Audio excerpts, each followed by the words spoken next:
Assalamualaikum warahmatullahi wabarakatuh. Nama saya Cindy Monica dengan NIM 21117026 dari Program Studi Pendidikan Guru Sekolah Dasar Universitas Trilogi. Tujuan saya membuat video ini untuk melengkapi tugas UAS pelajar dan pembelajaran dengan dosen pengampu Ibu Robiatul Munajjah, SPD, MPD. Di sini saya akan membuat video praktik mengajar kelas 3 SD dengan pelajaran bahasa Indonesia. Sebelum memulai praktik pembelajaran, saya akan memperlihatkan RPP yang telah saya buat.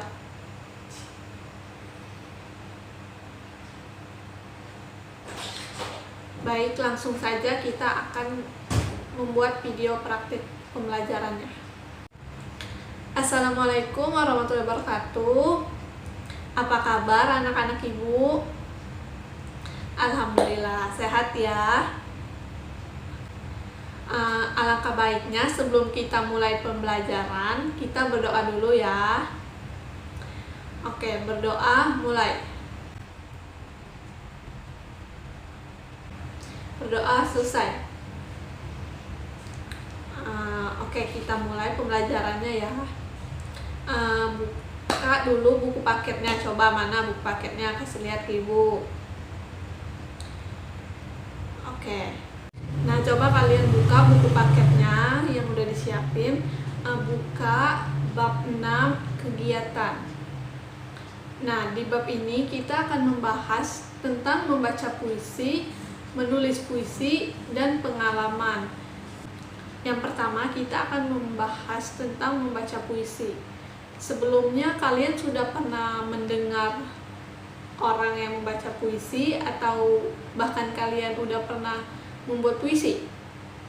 Belum? Oke, jadi kalau belum, kita akan mempelajarinya hari ini ya. Nah, puisi itu adalah bentuk karangan yang berkaitan atau dibatasi. Nah, karangan ini dibatasi baris, bait, dan irama.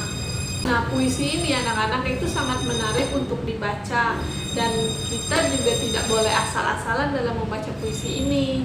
Dalam membacakan puisi itu kita harus memperhatikan lafalnya, intonasinya, dan ekspresi kita. Ekspresinya itu harus tepat. Jadi lafal itu apa, Bu? Nah, lafal itu adalah cara dalam mengucapkan kata-kata dalam puisi.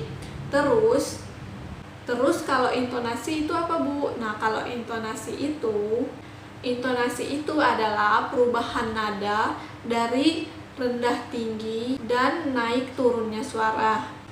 Intonasi pembaca puisi itu harus sesuai dengan puisi yang dibacakannya. Jadi nggak boleh asal-asalan ya anak-anak. Nah, terus yang ekspresi itu juga gimana, Bu? Nah, kalau ekspresi itu adalah raut wajah dan gerakan tubuh yang menunjukkan perasaan pembaca puisi. Jadi kayak gerakannya gimana gitu ya. Raut wajahnya, kalau puisinya sedih berarti kita raut wajahnya pasti sedih, nggak mungkin senang gitu. Nah, terus ekspresi pembaca puisi itu harus sesuai sama puisi yang dibacakan. Seperti tadi Ibu bilang, kalau puisinya sedih, pasti kita raut wajah kita harus sedih, nggak mungkin senang dong. Kan masa puisinya sedih kita senang, kan nggak masuk gitu. Jadi harus sesuai ya. Nah, itu kenapa harus sesuai, Bu? Jadi itu harus sesuai karena agar memudahkan penonton. Nah, jadi penonton akan lebih mudah memahami puisi yang dibacakan. Jadi lebih mudah bagi penonton untuk memahami puisi tersebut. Nah, kita juga mengucapkan puisi itu, syairnya itu harus benar dan baik serta penuh penghayatan. Jadi kita harus sangat menghayati puisi agar dia lebih bagus nanti puisinya gitu ya. Nah, ini ada contoh puisi, judulnya Kupu-Kupu. Jadi judulnya itu Kupu-Kupu. Sebelum melanjutkan pelajaran, Ibu akan memberikan contoh pembacaan puisi. Kupu-kupu yang lucu, kemana engkau terbang? Hilir mudik mencari bunga-bunga yang kembang, berayun-ayun pada tangkai yang lemah. Tidakkah sayapmu merasa lelah? Kupu-kupu yang elok, bolehkah saya serta mencium bunga-bunga yang semerbak baunya sambil bersenda-senda? Semua ku hampiri, bolehkah ku turun?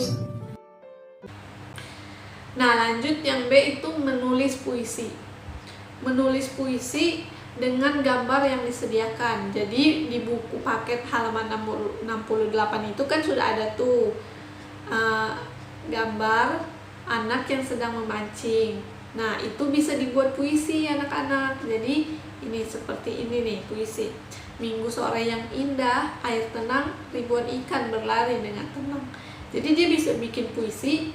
Jadi dia bisa bikin puisi dengan pengalaman dia kemarin. Dia kemarin mancing, terus dibikin puisi, itu bisa ya. Jadi kalian nanti ibu suruh bikin juga puisi dari pengalaman kalian. Oke? Atau dari benda yang kalian lihat, terus kalian amati, terus kalian jadikan puisi seperti yang pertama tadi, kupu-kupu. Nah, kalian boleh bikin puisi kayak gitu. Lanjut, pengalaman. Nih, anak-anak udah pernah dengar belum kata-kata bijak ini? Bahwa pengalaman itu adalah guru terbaik. Kok bisa? Kenapa tuh ya jadi pengalaman terbaik? Jadi pengalaman itu kan kejadian nyata yang kita alami. Jadi dia bisa memberikan banyak pengajaran.